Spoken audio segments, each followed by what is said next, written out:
सार्थक संवाद में भाग लेने के लिए यहाँ उपस्थित हुए। सर्वप्रथम मैं पूरे पुलिस परिवार की तरफ से आपका बहुत बहुत धन्यवाद देता हूँ कि आपने समय निकाला। मैं जब एंट्री किया था तब लालू जी के बगल में बैठे महानुभाव जो है वो कुछ बोल रहे थे, मेरे कान में शब्द आ गए थे कि इसकी सार्थकता सिद्ध करनी है। और विश्वास मानिए, ये आज का संवाद जो है किसी भी तरह से हमने औपचारिकता के लिए नहीं रखा है।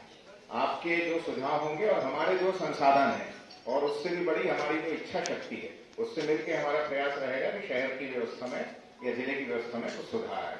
मैं 2-3 छोटे से उदाहरण दूंगा। जैसे अभी पिछले 1-1.5 महीने में मुझे लगा था कि बस स्टैंड में बहुत ज्यादा हमारी भीड़भाड़ होती है, तो हमने कहीं ऑफिस से निकाल के, कहीं लाइन से निकाल के कुछ 8, 10, 12 लोगों को वहां हमने एक्स्ट्रा पदस्थ किया।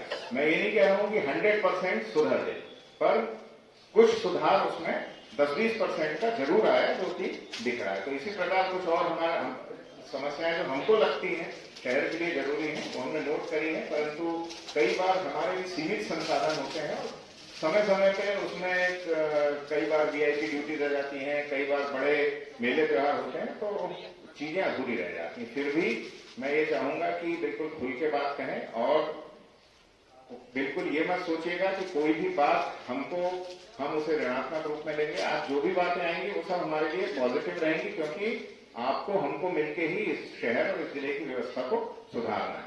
और इसी बीच में संवाद के बीच में मैं जब माननीय विधायिका महोदया चाहेंगी तो उनसे भी मैं अनुरोध करूंगा कि वो भी हमको मार्गदर्शन भी देंगे और वो भी बताएंगे कि क्या करना। मेरी 2-3 चीजें थी।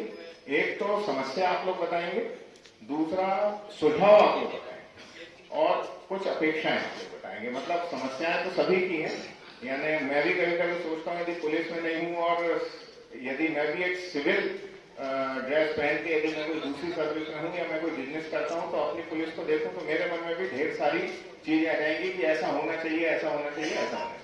तो आप सभी को मालूम है कि क्या हो सकता है, क्या पॉसिबल है हमारे